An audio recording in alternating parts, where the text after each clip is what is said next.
Good afternoon, YouTube viewers and subscribers. So on the stand today, I'll be running this Conley 120 dual overhead cam engine for the first time on video as it being my engine. And yes, a deal was made. I own this engine now.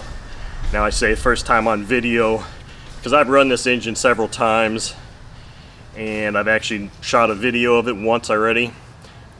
I'm not sure if I'm going to post that because I didn't have it timed properly, so it wasn't the best of runs. But this is one, hopefully it'll work out a lot better.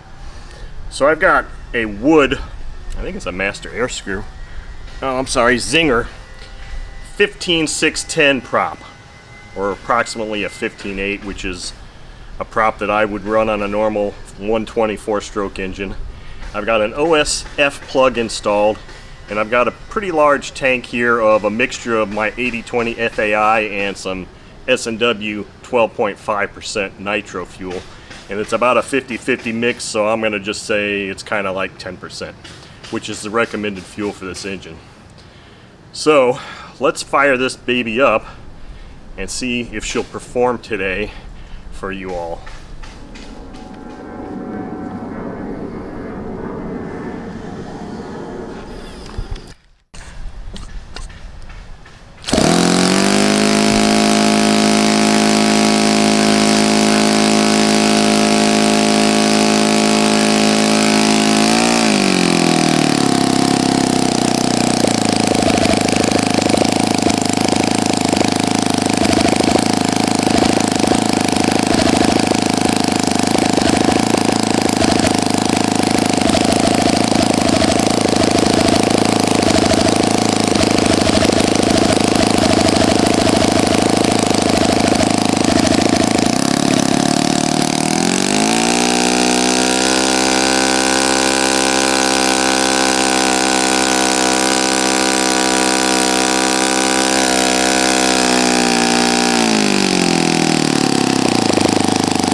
Okay, so that was a pretty good run.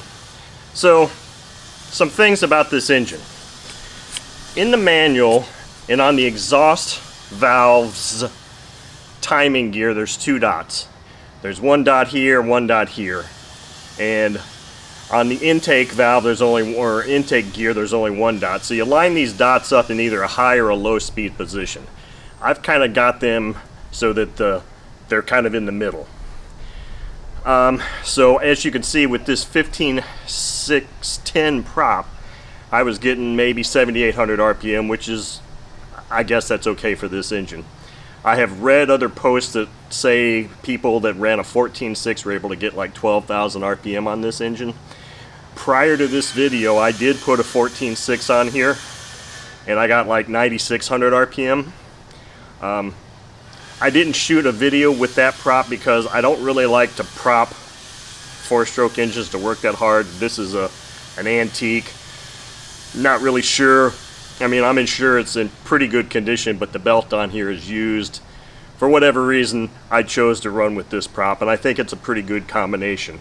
Now, I was going to do some static thrust reading, but when I was doing it a couple of minutes ago, my meter was flaking out. As soon as it got a load on it, it just started flaking out, so my scale may be dead, and I may end up having to invest in another scale before I can do some static thrust readings with this engine. But I hope you enjoyed watching this thing run. It sounds great, especially at idle. Now this does have a Perry carb on it, and it's one of the Perry carbs that has the metering disc. I'm not super familiar with those carbs, so I was tweaking it along the way here, trying to get it.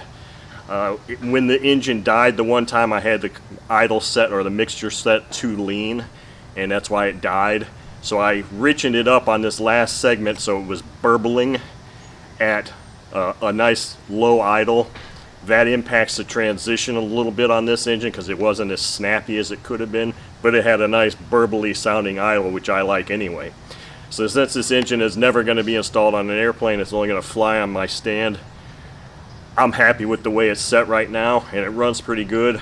Hopefully I'll get some static thrust readings with it, but otherwise I hope you enjoyed watching this vintage, and I don't hesitate to say the vintage, Conley 120 dual overhead cam engine run for the first time as an owner anyway.